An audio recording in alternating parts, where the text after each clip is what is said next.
Mahanadi serial எபிசோடில் என்ன நடக்க போகுதுங்கிறத இந்த வீடியோவில் பார்க்கலாம்.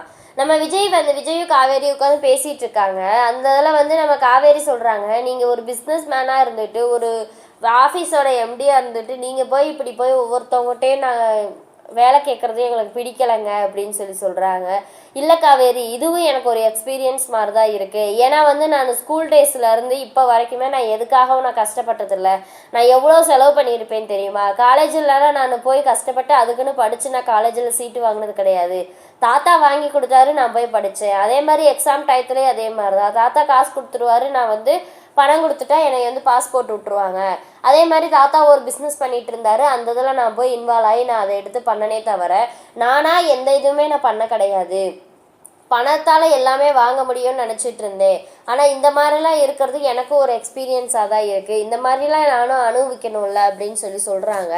இந்த வாழ்க்கையும் நல்லா தான் இருக்குது காவேரி, அதனால நீ எதை பற்றி கவலைப்படாத அப்படின்னு.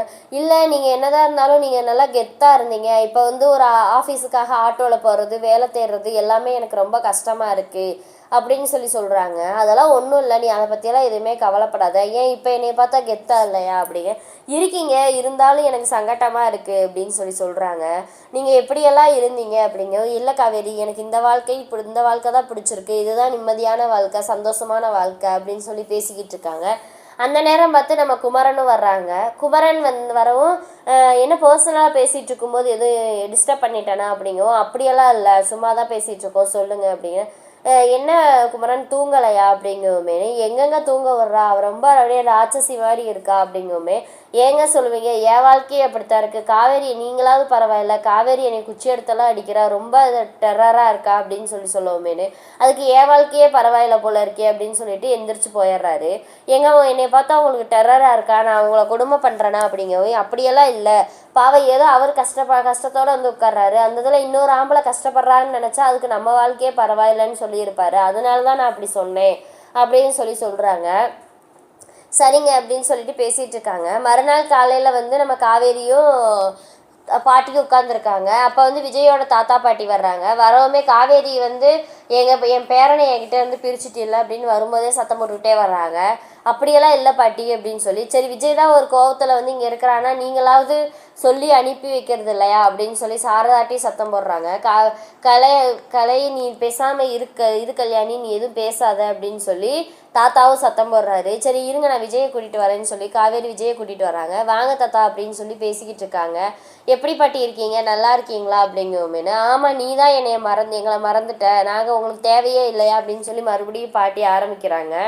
அப்புறம் சரி என்ன விஷயமா பாட்டி வந்தீங்க அப்படிங்குமே, வளகாப்பு பண்ணணும் 5வது மாதம் அப்படின்னு சொல்கிறாங்க. இல்லை இப்போதைக்கு 5வது மாதம்லாம் வளகாப்புலாம் வேண்டாம், நம்ம ஒரே தான் 7வது மாதம் பண்ணிக்கலாம் அப்படின்னு சொல்கிறாங்க. எதுக்காக அப்படின்னு சொல்லும்போது, ஏன் 2 நாளாவது அங்கே வீட்டில் இருக்கணும் அப்படிங்கிறதுக்காக பேசுறியா அப்படின்னு கேட்கோமே. அப்படியெல்லாம் இல்லை, நீங்கள் வாங்க உங்கள்கிட்ட தனியாக பேசணும் அப்படின்னு பாட்டியை தாத்தாவே கூட்டிகிட்டு போய் உட்கார வச்சு பேசுகிறாங்க. விடுங்க பாட்டி, நீங்கள் அதை பற்றியெல்லாம் எதுவுமே கவலைப்படாதீங்க அப்படின்னு சொல்லிக்கிட்டு இருக்காங்க. இன்னும் கொஞ்ச நாள் ஆகட்டும், அப்புறம் பண்ணிக்கலாம் அப்படின்னு சொல்கிறாங்க. சரி எப்படி விஜய் இருக்கு அப்படிங்கவும், நல்லா பார்த்தீங்களா, நல்லா தான் பார்த்ததா இருக்கேன் அப்படின்னு சொல்லவும், சந்தோஷம் விஜய் அப்படின்னு சொல்லிட்டு, காவேரி கண்டிப்பாக எங்கள்கிட்ட உன்னை பிரிச்சுட்டா விஜய் அப்படின்னு சொல்லுவோம். அப்படியெல்லாம் ஒன்றும் பேசாதீங்க, இப்போயும் நீங்கள் காவேரியை பற்றி தப்பாக தான் நினைக்கிறீங்க அப்படின்ட்டு. சரி நீ கிளம்பு, நம்ம போகலாம், காவேரி வேணும்னா இங்கே இருக்கட்டும் அப்படிங்கிறாங்க. அப்போ அதெல்லாம் முடியாது பாட்டி, நான் என் ஒய்ஃபை விட்டுட்டு வர முடியாது. என் ஒய்ஃபுக்கான அங்கே உரிமை கிடச்சா மட்டும்தான் நான் அந்த வீட்டுக்கு வருவேனே தவிர மற்றபடி நான் எதுவுமே இனிமேல் நான் காவேரி விட்டு வரமாட்டேன். இந்த டயத்தில் என் குழந்தை கூடயும் என்னோட ஒய்ஃப் கூடயும் எனக்கு இருக்கணும்னு ஆசையாக இருக்குது. காவேரிக்கு அதுதானே தோணும் அப்படின்னு சொல்கிறாங்க. எவ்வளவோ விஜய் எடுத்து சொன்னாலும் பாட்டி கேட்க மாட்டேங்கிட்டாங்க. அப்புறம் வேகமாக கிளம்பி போயிடுறாங்க. நீ இதுக்கப்புறம் என்ன நடக்க போகுதுங்கிறத அடுத்த வீடியோவில் பார்க்கலாம். இந்த வீடியோ பிடிச்சதா மறக்காமல் லைக் பண்ணுங்கள், சப்ஸ்கிரைப் பண்ணுங்கள்.